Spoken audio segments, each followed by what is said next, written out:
नमस्कार, आप सभी का स्वागत है हमारे इस प्रोग्राम सोशल टॉक में। प्रत्येक संडे को देखना न भूलिएगा।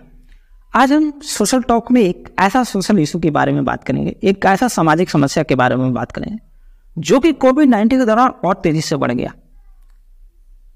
ध्यान दीजिएगा, एक ये ऐसा सामाजिक समस्या है जो कि बच्चों की बचपना यानी कि जिस उम्र में खेलने कूदने पढ़ने लिखने की बात होती है उस उम्र में इन्हें काम करना पड़ता है, इन्हें मजबूरी होती है कि इन्हें काम करना पड़ता है।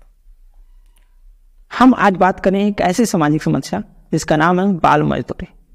बाल मजदूरी यानी कि child labour is growing rapidly in nowadays. After कोविड-19 ये और तेजी से बढ़ना शुरू हुआ। कैसे शुरू हुआ और इसकी रोकथाम बहुत जरूरी है।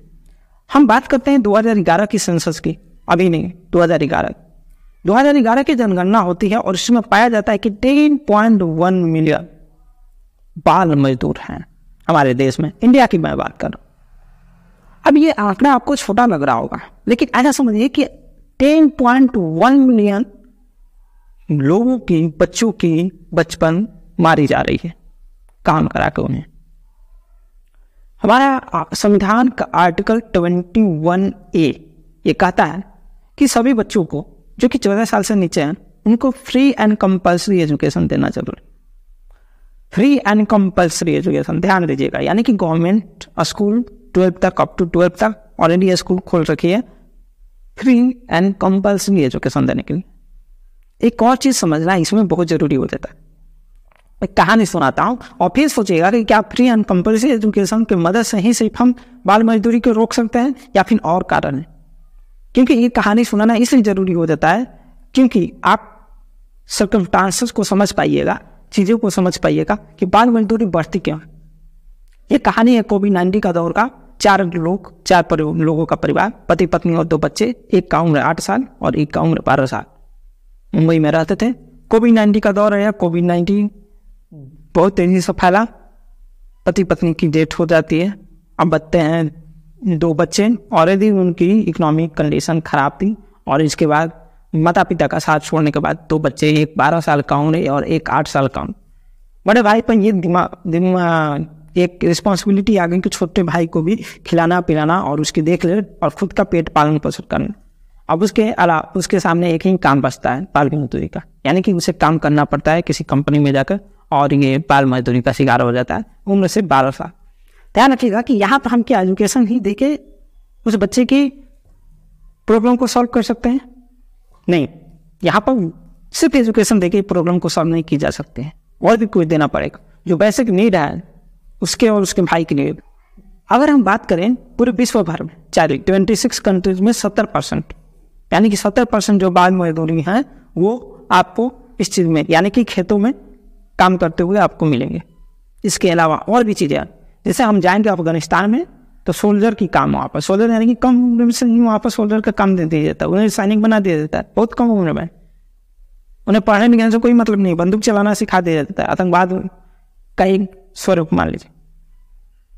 पाकिस्तान में जाइएगा तो जो सर्जरी किया जाता है, जो आपने देखा होगा जो सर्जरी इक्विपमेंट होते हैं जैसे सीजर्स हो गया और भी चीज़ें होती हैं, वैसे उस सर्जरी इक्विपमेंट बनाने वाली कंपनियों में पाकिस्तान में काम मिलता है छोटे बच्चों को।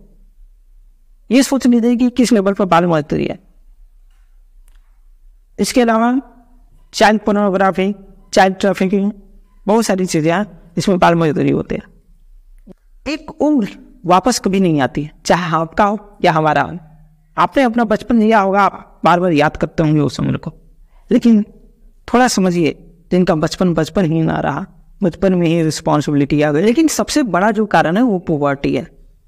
पॉवर्टी यानी कि गरीबी, और इनके एक ऐसा कारण है जिसमें विस्कस साइकिल है, यानी कि पेरेंट्स भी होंगे, ठीक, उसके बाद उनके बेटे भी बाल मजदूरी के शिकार होंगे, उनके भी आने वाले वंश जो होंगे वो भी।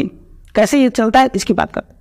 अगर पेरेंट्स गरीब हैं तो फिर उनके बच्चे को काम पर छोटी उम्र से नहीं लगा दिया जाता है। इसके बाद वो भी गरीब रह जाता है, वो पढ़ते लिखते हैं नहीं तो फिर गरीब रह जाते हैं, उनका भी उसी तरह का लाइफ हो जाता है।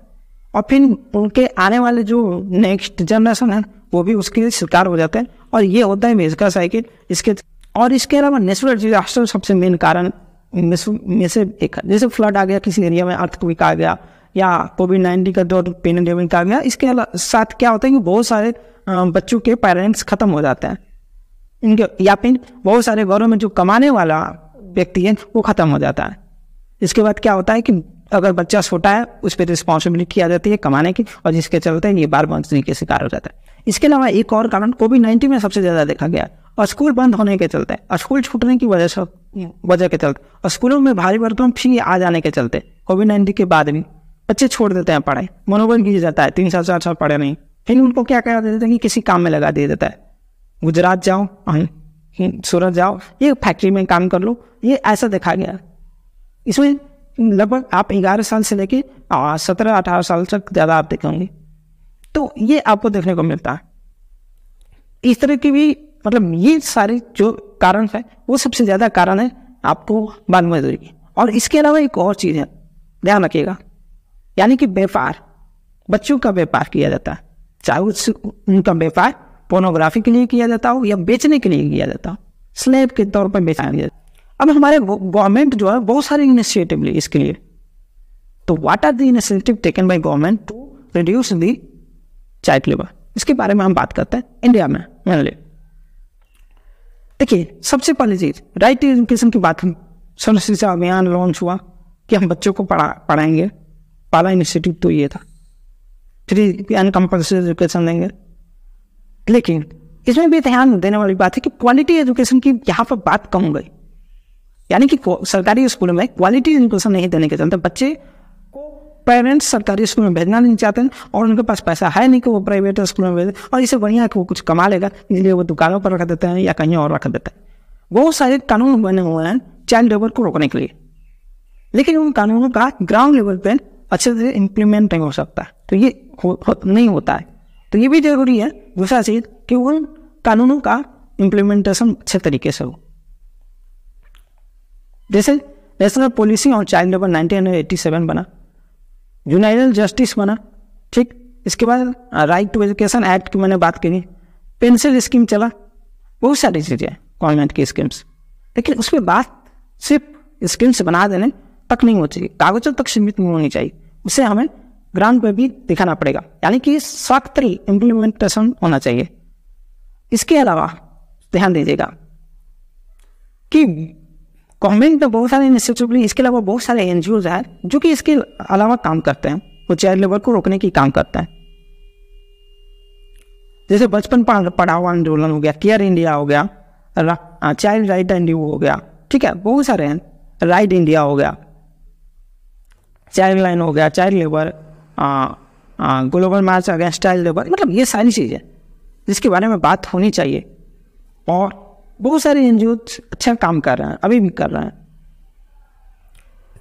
अब ध्यान देने की बात है कि मैं आपको बता दूं कि चाइल्ड लेबर को रोकने के लिए गवर्नमेंट को रिस्पॉन्डिंग होना पड़ेगा। रिस्पॉन्डिंग मीन्स गवर्नमेंट को किसी भी आपदा, अर्थक्वेक आया, भूकंप आ गया, कहीं मान लीजिए फ्लड आ गया, ठीक, यानी कि बाढ़ आ गया, इसके अलावा कोई भी आपदा आ गया, ठीक है, भूस्खलन हो गया, बहुत लोगों की जान चली गई, तो ये भी देखना जरूरी है कि कितने लोग ऐसे हैं जो अपने माता पिता को खो दिए हैं और अंडर एज 40 हैं, तो उनको गवर्नमेंट वहाँ पे रिस्पॉन्डिंग होना पड़ेगा और उनको बेसिक फैसिलिटी यानी कि खाने पीने रहने कपड़े ठीक के साथ एजुकेशन देना पड़ेगा। अवेयरनेस हमारी समाज में, सोसाइटी में फैलाना होगा कि आप तो अपना बचपन जी लिए, लेकिन इनकी भी एक बचपन है, पढ़ने लिखने खेलने हंसने गाने रोने, मतलब सब चीज़, इनके बचपन को ना मारें।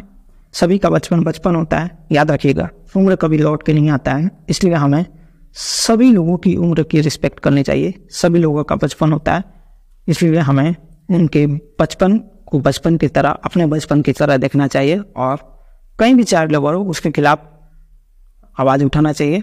लेकिन उसके साथ ही हमें ये भी ध्यान देना होगा कि उसके पीछे का सर्कमस्टेंसेस क्या है, वो चाइल्ड लेबर क्यों बना या जबरी बना, या फिर उसके माता पिता बनवाए, माता पिता के पास पैसे की कमी थी, या उसके माता पिता हैं ही नहीं, कई कारण हो सकते हैं।